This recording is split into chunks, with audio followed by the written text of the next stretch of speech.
I took in a 17-year-old boy with nowhere to go, and I raised him for 22 years, like the son my wife and I were never able to have. And I taught him everything I know about the only trade I've ever had, which is sitting with people on the worst day of their lives. And then, the year I'd quietly decided to sign the whole business over to him, I found out he'd already leased a building across town, hired away my people, and started telling the grieving families I'd served for 40 years that the old man was slipping and they'd be better off coming to him. He set out to bury me in the one town where I'd buried everybody else's people for 2 generations. And the strangest part of this whole story, the part I've had to make my peace with, is that he was right about one thing, and I was the one who made him this way. I did not sue him. I did not fight him for the families or the staff or the pre-need contracts, the way every lawyer I talked to told me I could. I did something that looked, to everyone watching, like surrender.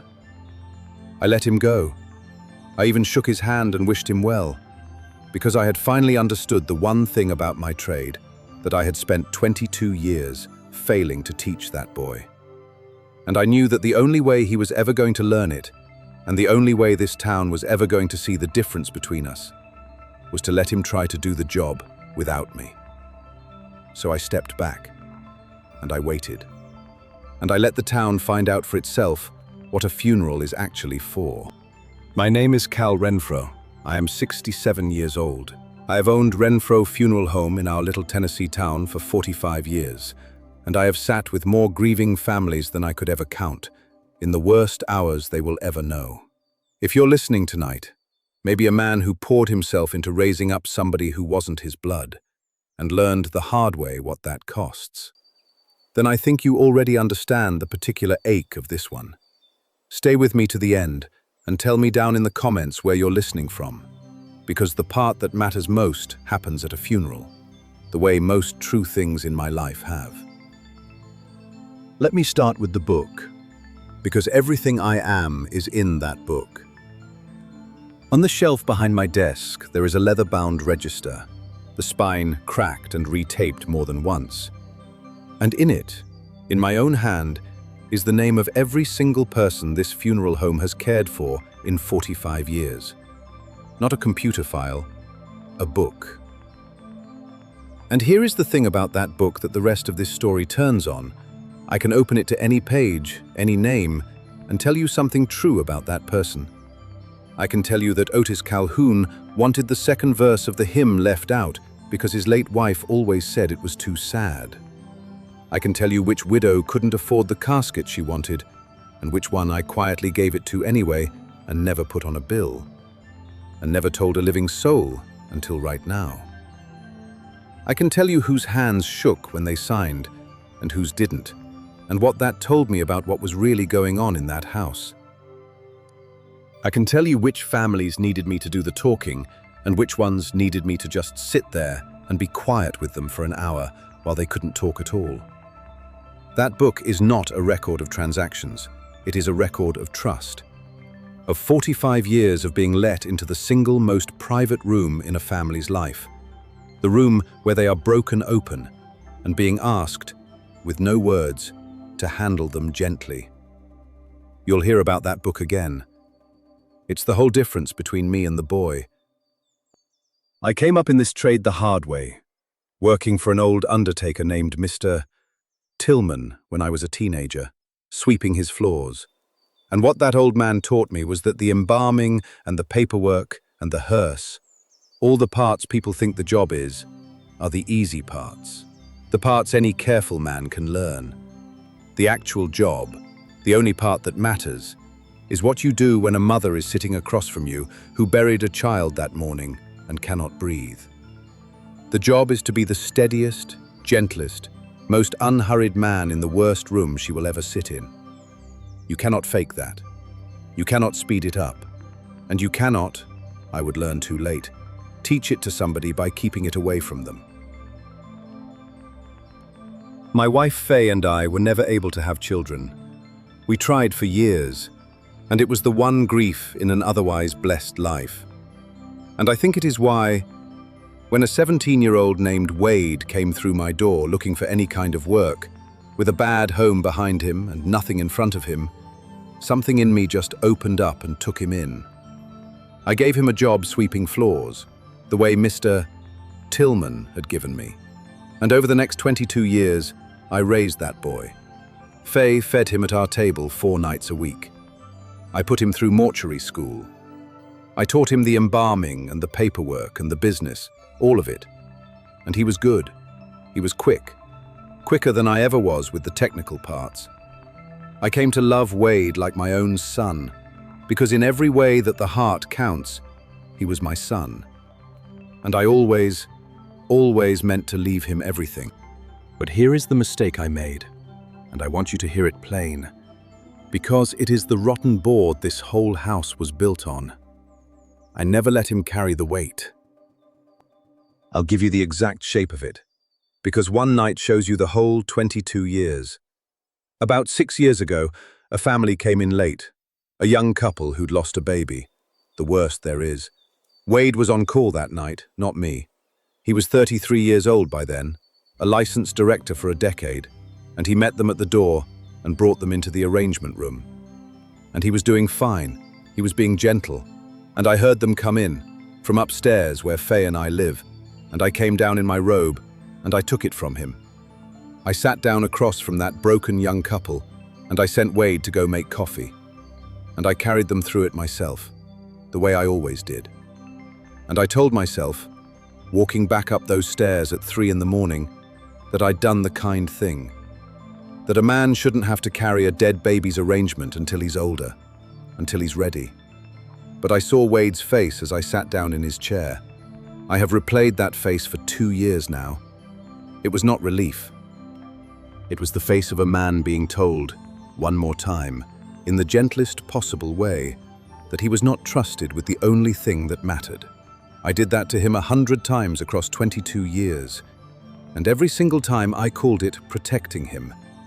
And every single time, what I was really protecting was my own place at the center of the only thing I was ever good at. The hard cases, the child, the suicide, the young mother, the family coming apart in the arrangement room. I always took those myself. I kept Wade out front, the handsome young face who greeted folks and ran the visitations and did the paperwork. The boy. For 22 years. He turned 30, then 35, then 39, and he was still, in the eyes of this town and in the structure of my business, the boy. I never made him a partner. I never put his name on the sign. I kept saying, someday, and I kept not doing it. And every year I didn't, a resentment I could not see was growing in the one person I loved most in the world. Fed, spoonful by spoonful, by my own hand. So when the betrayal came, it did not come out of nowhere. I built the launching pad for it myself. One withheld promotion, and one taken over hard case at a time. I found out the way you find these things out. Sideways and all at once. My oldest employee, a man named Dell who has done the embalming here for 40 years and who loves me like a brother, came into my office one morning and shut the door, which Dell has maybe done 3 times in 4 decades. And he stood there turning his cap in his hands and he could not look at me. He said, "Cal, I've got to tell you something, and it's going to hurt you. And I've been sick about it for a week trying to decide whether telling you or not telling you was the bigger betrayal." And then he told me Wade had signed a lease, weeks ago, on the old bank building over on the other side of the square, that he'd quietly gone into partnership with one of those regional death care outfits, the kind that buys up family homes and slaps a modern shine on them and runs them off a spreadsheet out of an office 3 states away. That he'd already hired away 2 of our best people, Carla from the front office and young Reese, who I'd been training up, with promises of real titles and real salaries, the exact titles and salaries I had never once gotten around to giving them myself. And then Dell told me the part that took the wind out of me, the part I'm still not all the way over. Wade had been going, on his own time, to see families. Not strangers, Our families. Pre-need families. Folks who had sat in my arrangement room years ago and pre-planned and prepaid their own funerals with me, trusting me to be there at the end. Some of them old, some of them already failing. And Wade had been sitting in their living rooms, gentle and sorrowful, telling them that Mr. Renfro was getting up in years now, that the old home was falling behind the times, that they might want to think about their arrangements, that he'd be opening somewhere modern very soon, and they'd be in younger, better hands. He was using every single thing I taught him, and every door that my 45-year-old name swung open for him, to quietly carry off the very families I had given my word to carry to their rest. And he was doing it in the same season I had, unbeknownst to him, finally told my lawyer to draw up the papers, to sign the whole thing over to him for $1. I want to tell you what I felt, and it was not rage. I have stood in the presence of the worst grief human beings can feel, every week, for 45 years, and it has worn the rage right out of me and left something quieter. What I felt was a sorrow so deep it had a flaw I couldn't find. Because I wasn't losing a business partner or an employee. I was losing my son. And I was discovering at the same moment that I'd lost him a long time ago. In 1,000 small ways I'd done myself, and just never noticed because he kept smiling and greeting the families out front. I drove out that evening, and I sat in my car outside the old bank building, and I looked at it. And I'll be honest, the lawyer's voice was loud in my head. I'd called one that afternoon. He told me I had a case. Wade had solicited my pre-need clients. He'd taken proprietary information. There were almost certainly things he'd signed over the years that I could enforce. I could tie that boy up in court for years. I could make it expensive and ugly and public. I could maybe even stop him from opening at all. And I sat there with all that power in my hands, the power to crush the son I'd raised. And I found that I did not want it. And not only because I loved him. I didn't want it because deep down I knew that fighting him in a courtroom would prove his whole case for him. It would let him tell this town that the bitter old man was using lawyers and money to destroy the young fellow just trying to make his own way. It would make me the villain in the story he'd already been telling, and it would settle nothing. Because even if I won, I'd have a town full of families who'd been told I was a relic, and a son who'd hate me from across a courtroom instead of across a town. So I went home, and I sat at the kitchen table with Faye, who has been my wisest counsel for 44 years, and I told her everything. And Faye, who loved Wade like her own, cried, and then she dried her eyes and she said the truest thing anybody said to me in this whole business. She said, "Cal, you taught that boy how to run a visitation and how to fill out a death certificate and how to back a hearse. You never once let him sit alone with a family that was falling apart, because you couldn't let go of being the one who mattered.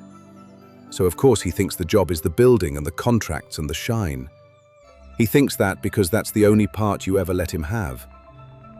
And she said, "If you fight him, he'll never learn the difference, and neither will this town. But if you let him go, and you just keep being what you've always been, then sooner or later somebody in this county is going to die that everybody loved. And we are all going to find out the hard way. The only way a thing like this can be found out. Which of you actually knows what this job is for?" She said, "You can't win this by being louder than him, or richer than him, or by getting a lawyer meaner than his. You can only win it by being more yourself than he can fake. So go be that, Cal, and stop carrying that boy's resentment for him too. Set it down. Let him go find out what he doesn't know." That was the last move. It was Faye's, really. It wasn't a scheme, and it wasn't a trap. It was just the truth, and the patience to let the truth have its day. So I did the hardest thing I have ever done in this business. When Wade finally came to tell me he was leaving, braced for a fight, with his speech already about following his own path, I didn't fight him. I told him I knew. I told him I understood why, and that the why was partly my fault. That I'd kept him in my shadow too long, and I was sorry for it. And then I shook his hand, and I wished him well, and I meant it. And I watched the speech die in his throat, because I'd given him nothing to push against. I did not tell him the one thing I knew that he didn't. I let him go, open his beautiful modern place across town, with its fresh paint and its slick brochures and its 2 stolen employees. Believing he'd won, believing the job was the building. I'll tell you, the first few months nearly broke my nerve. Because for a while it looked for all the world like he was right, and I was the old fool. Wade's place opened to a splash. It was gorgeous, modern, a renovated bank building with high ceilings and recessed lighting, and a coffee bar in the lobby, and soft music, and a slick website where you could browse packages. And the prices looked sharp, and the families who like a thing to be new and easy and bright started going to him. There was a write-up in the county paper about the exciting modern addition to our community. He took maybe a third of our business in that first season, and some of it was families I had served for 30 years. Families whose parents I had buried, driving right past my front door to the shiny new place. And I sat in my 45-year-old building, with its worn carpet and its chapel that needed paint and its cracked leather book on the shelf. And I watched them go by. And I'm not too proud to tell you that I wavered. There were nights I sat alone in that dark office and thought, maybe the town really has changed. Maybe gentle and unhurried, and a man who remembers your dead mother's favorite hymn is just an old-fashioned thing that nobody wants anymore. Like a horse and buggy. And maybe Wade saw that before I did. And maybe I really am the relic he's been telling everyone I am. Maybe I kept that boy small because I was small. I'd put my hand flat on the cover of that leather register in the dark, the book with 45 years of names in it. And I'd wonder if it was just a sad old man's scrapbook now, a pile of dead people and dead ways, and whether I'd given my whole life to a thing the world had quietly stopped valuing. That doubt was as real as anything in this story, and I sat in it for a season. And I want anybody out there who's been told they're a relic to know that I sat in it too, and that sitting in it and not running is its own kind of work. And then Miss Eula Pratt died, and the town found out the difference all at once. You have to understand who Miss Eula was, or none of this lands. She taught 3rd grade in our town for 41 years. There is not a soul under the age of 60 in this county who did not sit in her classroom, learn cursive from her, get straightened out by her when they needed straightening. She taught the banker and the mechanic and the mayor and the sheriff. She taught me, a long time ago, and she taught Wade too. When a person like that goes, the whole town grieves at once, like a single body, and her funeral was going to be the largest this county had seen in years, the kind where the line goes out the door and down the block. And in the cold arithmetic Wade had learned to think in, that made it the prize. Whoever buried Miss Eula Pratt would be, in the eyes of the whole county, the home this town trusted with its most beloved. It was a referendum on the 2 of us, and we both knew it, though only one of us was cynical enough to be counting on it. Miss Eula's family. Her granddaughter Bonnie, mostly, who'd nursed her at the end and had to make all the decisions now, went first to Wade. And I'll be fair about why, because it matters. She went to Wade because his place was new and bright, and the whole town was curious about it. And because Wade had made a point of visiting Miss Eula twice in her last months, courting the family the gentle way he'd been taught to court families. And because Bonnie, grieving and exhausted, thought maybe the modern place would be easier, softer, less like the solemn old funeral homes she remembered being frightened of as a child. So she walked into Wade's beautiful building, with its coffee bar and its recessed lighting and its quiet, tasteful music, carrying the heaviest thing she had ever carried in her life, hoping to be handled gently. And Wade did what Wade was trained to do, which was the building and the contracts and the shine. He sat that grieving granddaughter down in his beautiful arrangement room, and he was polished and efficient and warm in the practiced way, and he walked her through the premium package and the upgraded register book and the video tribute add-on and the social media memorial option, and he quoted her good competitive prices, and he was, by every single measure he had ever been taught or had ever bothered to learn, excellent. And he got it wrong. He got it wrong in the way you only understand is wrong if somebody taught you that this is not a transaction to be optimized, but the worst hour of a family's life to be honored. He treated Miss Euler like a project with a budget and a timeline. He didn't know that Miss Euler had told 3 different people over the years, my Faye among them, that she wanted to be buried in the blue dress, the one she wore to her 50th anniversary, and not the black. He didn't know the hymn, the particular one, the one Miss Euler herself had taught half this town in Sunday school across 30 years. And he didn't know, because it was in no file he owned, that her husband Clyde had been resting in our cemetery for 11 years.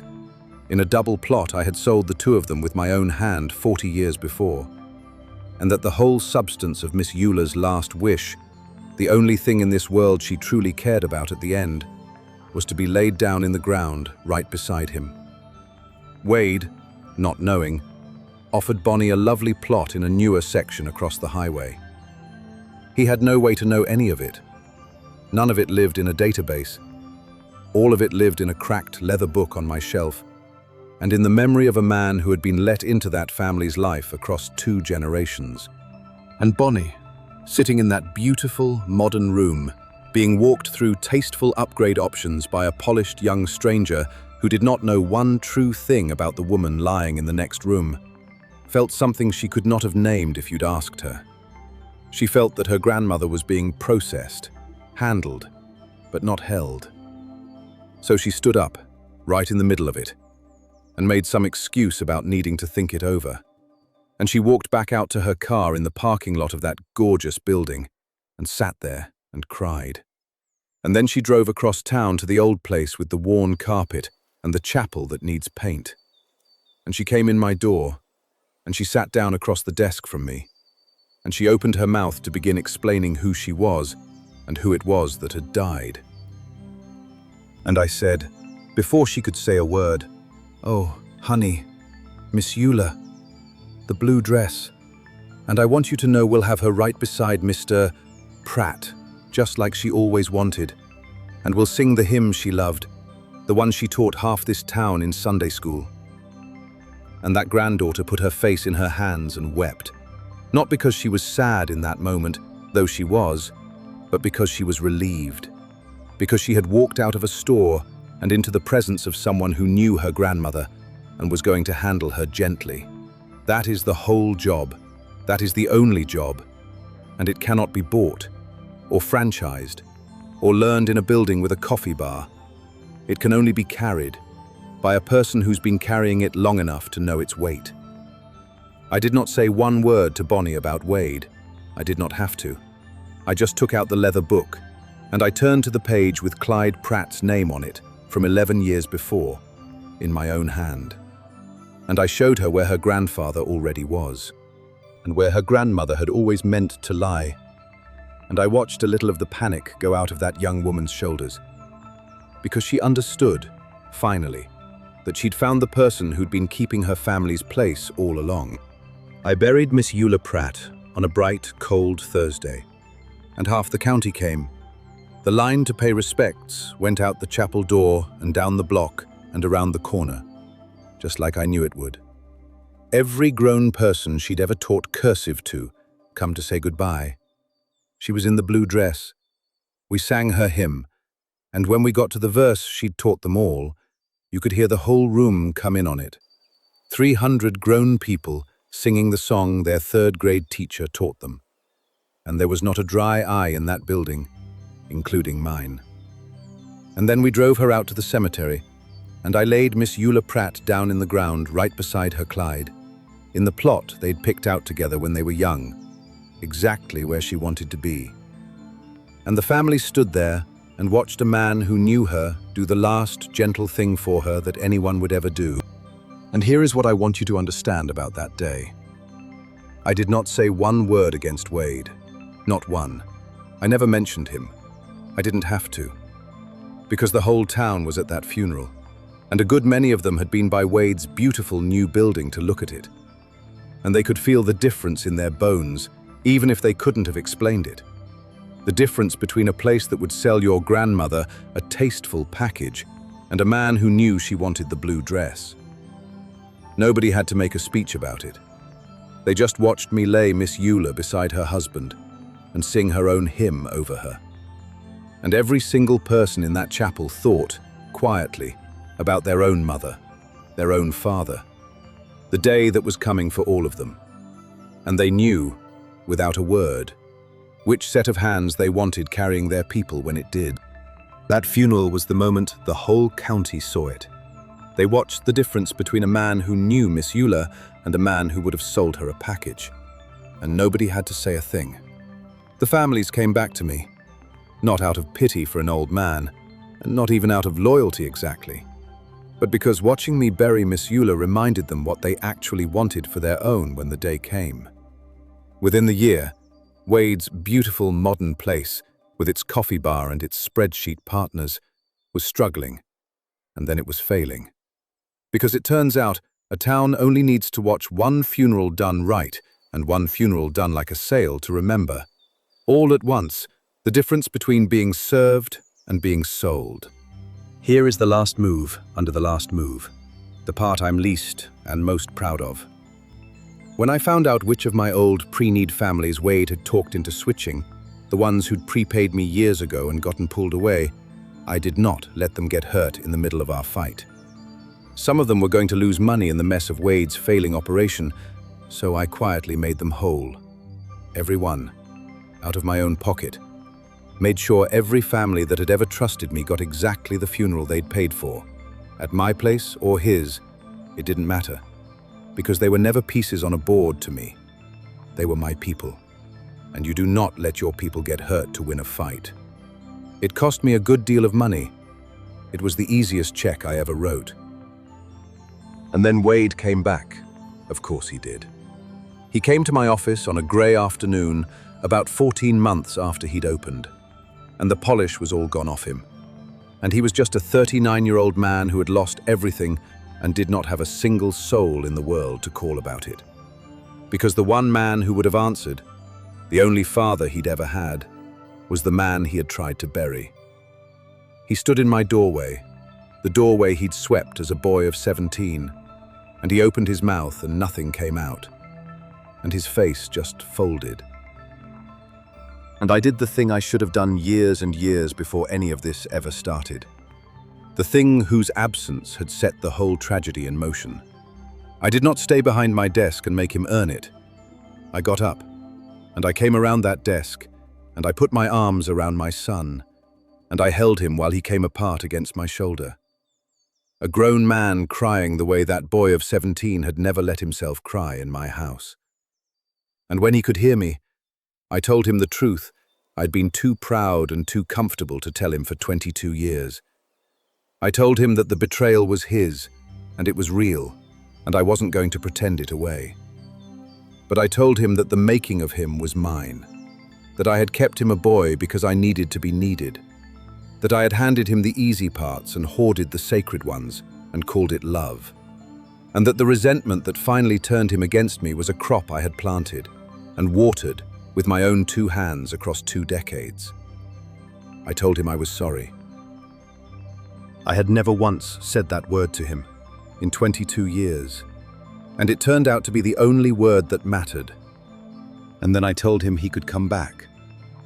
Not as the boy out front who greets the families and runs the visitations, as a man who was finally, at 39, going to learn the only part of this trade that is actually the trade, by sitting down in that chair himself, across from the destroyed and the broken, and carrying the weight with his own 2 arms, while I sat next to him and, for once in my life, for the first time in my life, kept my mouth shut and let him He's been here 2 years now, and his name is on the sign, Renfro and Son. He carries the hard cases himself these days, the ones I never let him near. I watched him last month with a young couple who'd lost a baby, the same kind of case I took away from him in the middle of the night 6 years ago and never let him have.